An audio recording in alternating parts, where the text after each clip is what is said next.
Back again with another video, but this time switching it up a bit. I'm not going to talk about a film camera for once. I'm going to talk about a digital camera, and the camera I want to talk to you guys today about is the Ricoh GR III. Boom.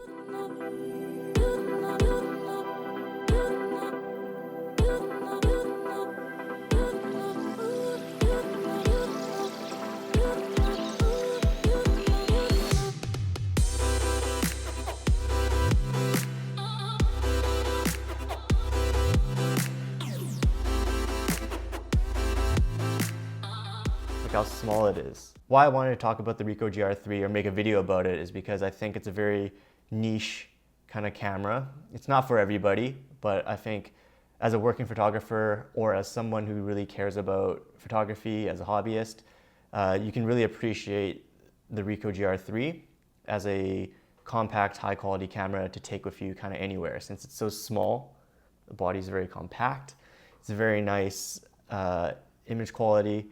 This is kind of like the camera, your everyday carry kind of camera. And you get that full manual control with this camera. So it's definitely better than a cell phone. Don't get me wrong, cell phone photography is awesome too.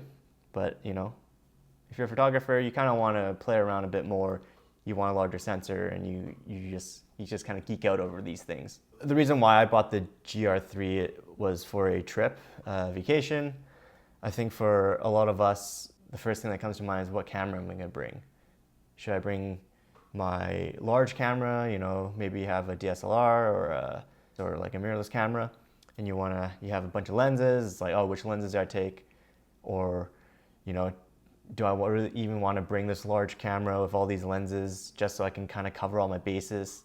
Or do I want to just like pack a minimal setup and then just have a camera that I can take with me everywhere and just kind of enjoy my trip more? For me, I've gone on trips where I brought my A7R III. That's the camera I use for work. I brought it on trips, and it really does take a bit of the enjoyment out when you have to think about, oh, what lenses I'm going to take out today. I mean, the A7R III is not even a large body, but it kind of adds up when you're on vacation or you're going on a trip and you're just going out all the time. You're always walking around. I think I realized after my last trip that I wanted to have a more minimal setup and just have something that I enjoy shooting with that I don't mind taking out all the time.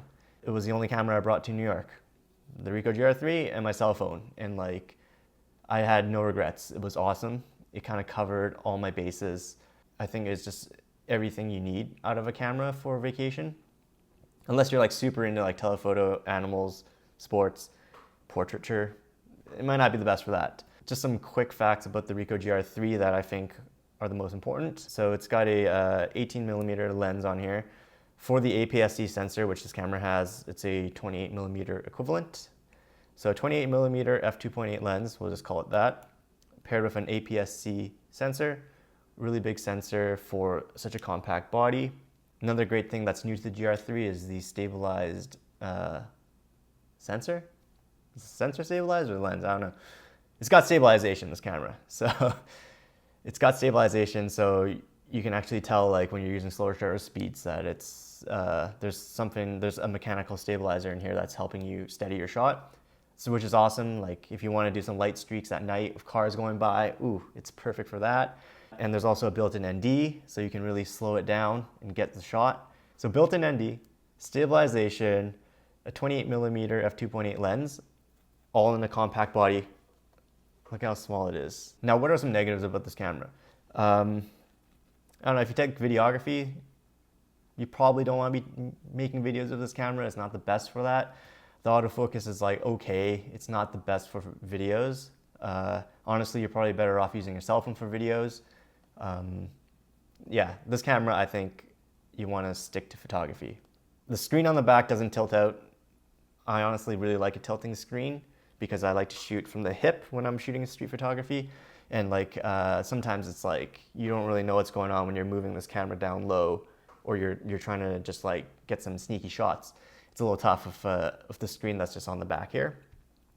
And other than that, there's really not, I don't have too many bad things to say about the Ricoh GR III. I really enjoyed it when I was in New York. I personally like to take portraits, and even for me, the 28mm lens I think worked really well for environmental portraits. So, you know, I was on the Brooklyn Bridge, my friend was there, you get the shot of your friend and the bridge in the back. It's perfect for environmental portraits. I was happy with the f2.8 aperture. You can actually get some nice shots of the field when you're like closer to subjects. And also it's good in low light. I think the ISO performance is good. And the autofocus is like, it's very good. I think it's very good for what you're doing, you know, as long as you're not shooting sports, but maybe you got some kids. And the tracking is actually pretty good. And it's got face detection and all that, you know, all that jazz. But I'm old school. I just use AFS. I shoot everything manual. So you got the aperture, you can control the aperture, shutter speed, ISO. It's all you need when you're using this camera, I think. But you can use it whatever way you want. All right, why don't we take a closer look at the Ricoh GR III. So at the front here, you know, we got the lens, and see, it's super compact. It's so tiny because it kind of folds back into the body. When you turn it on, the power button's on the top. Here's the top right there. Let's turn it on. There it is. Easy. And it's very quick. That's what I really like about it. You know, as a pocketable camera, you kind of want it to be ready to shoot right when you take it out, when you're walking along the streets. You just want to be ready to be like, oh, you see something that you like, boom, pop it out, you're ready to shoot. And it's also, you know, you can use it one-handed. Look at that. Holding it one-handed, but let's turn it off right there. Boom. On again. Off again. There's a speed there. And here's the back of the camera. So there's a little dial here. You can turn it. I have it set to adjust my ISO. And yeah, it's got a little, you can adjust all these things. There's a separate macro mode for real close-up shots. There's a timer modes, you know, single shot, multi-shot, all that kind of stuff. You choose your white balance. Along the top here, this is your shutter, on and off. Your control dial here, which is locked. And then you press this down. And then it spins around super easily. So it's got 3 user presets you can customize. And then I have it set to user 1, my own customizations with a different color mode, and also my autofocus settings. I like to use single point, but sometimes I use U2.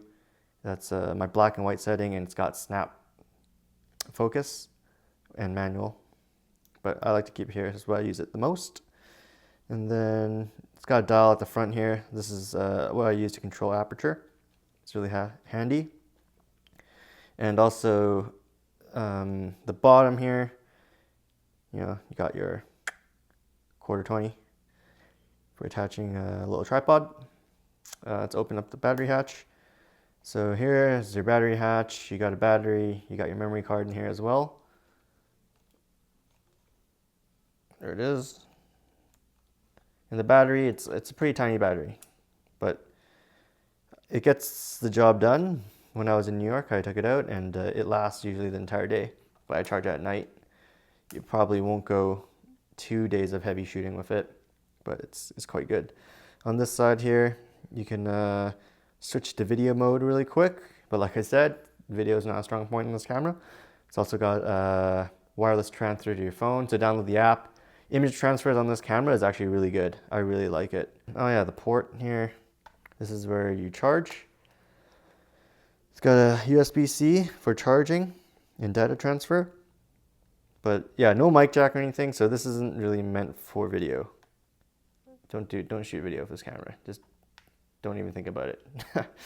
Maybe if it's your last resort, your phone broke or you're out of batteries and you just want to take something, but there it is, the Ricoh GR III, very simple body.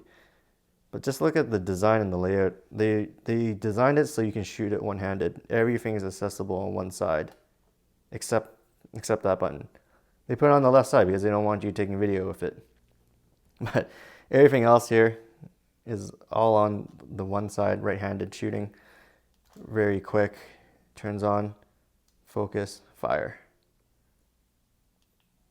And there it is, the Ricoh GR III. Okay, well, that's basically it for this video on the Ricoh GR III.